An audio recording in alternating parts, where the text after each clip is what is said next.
AI is no longer a future possibility in K-12 education.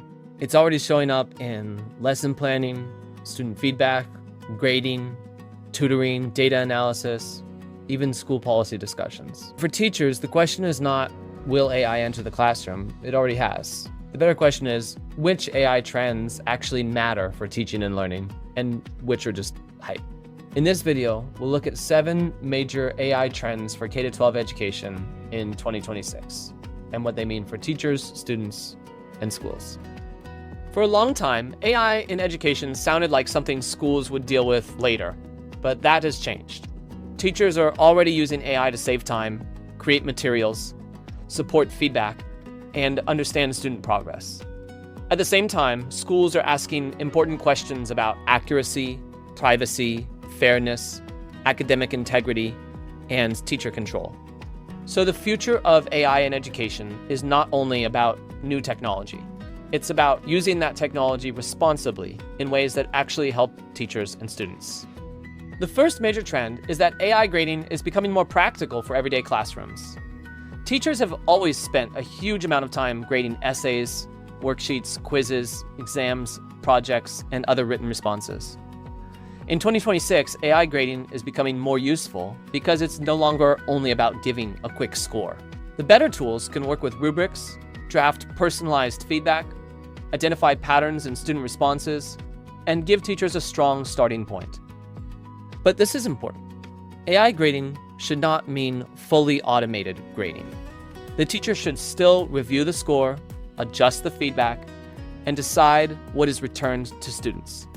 The best use of AI grading is not replacing teacher judgment. It is reducing repetitive work so teachers can spend more time on instruction. The second trend is better feedback. Teachers know that feedback is one of the most important parts of learning, but detailed feedback takes time. When teachers have 5 classes, multiple assignments in each, and dozens or hundreds of student submissions, it becomes difficult to give every student the same level of personalized guidance. AI can help by drafting feedback that is specific, rubric-aligned, and actionable. For example, instead of only saying, add more evidence, AI-assisted feedback can point to the exact part of the answer where evidence is missing and suggest the next step. But again, the teacher's role matters. The teacher should make sure the feedback is accurate, age-appropriate, fair, and written in a voice that students will understand. The third trend is one of the most important. AI is helping teachers move from grading data to teaching insight. Traditionally, grading often ended with a score in the gradebook. But a score alone does not always tell the teacher what to do next. In 2026, AI-powered tools can help identify class-wide patterns. Which rubric skill was strongest? Where did most students struggle? Was there a common misconception? Which students may need reteaching? Which students are ready for extension? This can turn grading into a formative teaching tool. Instead of waiting until the end of a unit to discover a gap, teachers can respond earlier and adjust instruction while there's still time to help students improve. The fourth trend is AI literacy. Students do not only need to know how to use AI, they need to know how to use it responsibly. That means learning how to question AI outputs, check for accuracy, notice bias, protect privacy, and understand when AI is helpful and when it's not. This matters across subjects. In writing, students need to understand the difference between support and plagiarism. In science, they need to check whether an explanation is accurate. In social studies, they need to evaluate sources and bias. In math, they need to show their reasoning, not just copy an answer.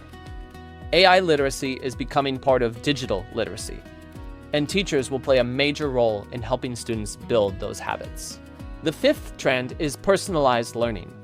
For years, schools have talked about meeting students where they are. The challenge has always been time. How does one teacher create different supports for students with different levels of readiness, language needs, learning gaps, and strengths? AI can help by analyzing student work and suggesting next steps. It can help generate practice questions, reteaching materials, extension activities, and differentiated feedback. But personalization should not mean isolating students in front of software. The strongest model is still teacher-led. AI can help organize the information. The teacher decides what each student actually needs. The sixth trend is multimodal assessment. Student work is no longer limited to typed essays and multiple choice quizzes. Students submit handwritten work, diagrams, presentations, videos, audio recordings, lab reports, visual projects, and portfolios. In 2026, AI tools are becoming better at working with different kinds of student work. That matters because real learning is often visible in more than one format. A student may explain their thinking in a diagram. Another may show understanding through a presentation. Another may demonstrate growth through revisions over time. The future of assessment will need tools that can support this variety, while still giving teachers control over the final evaluation. The seventh trend may be the most important of all: responsible use. As AI becomes more common in schools, teachers and school leaders are asking better questions. How is student data protected? Is student work used to train AI models? Can the teacher review the output before students see it? Can the AI explain how it arrived at a suggestion? Could the output be biased? Does the tool support school and district expectations? These questions are not obstacles to AI adoption. They're what make AI adoption safer and more sustainable.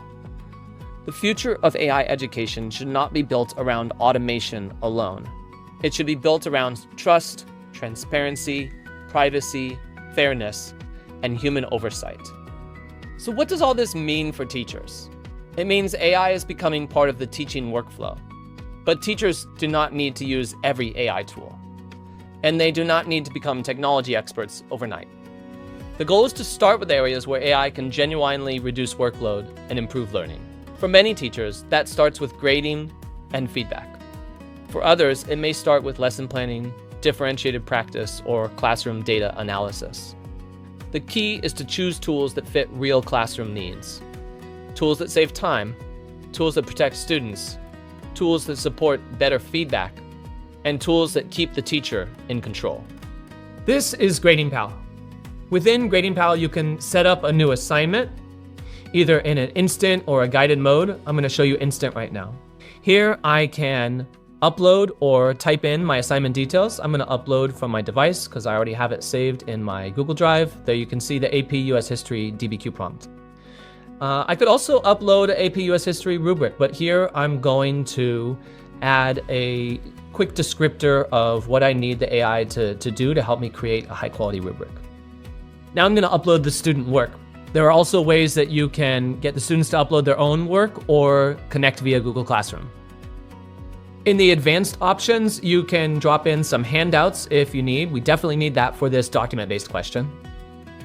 Now that I've got all those documents uploaded, I scroll down and I look at the feedback settings. You can choose from targeted, glow and grow, structured, Socratic, sandwich, actionable. I'm going to choose targeted here. You'll see more about that in a moment. I'm going to say I want this feedback to be really rigorous. These are AP students. They can handle it. We're getting ready for test prep. You can organize your work in a folder there as well. Then you click Create and Grade, and it gets started working on your assignment. It's pretty instant. In another video, I'll show you how to do the more detailed setup where you have slightly more control as a teacher, but both work just fine. Now we can see the assignment is all set up and the AI review is in progress. That means it's grading for me and creating the feedback. Now we can see it's all grading. It says teacher review required. Click view submission to look at one.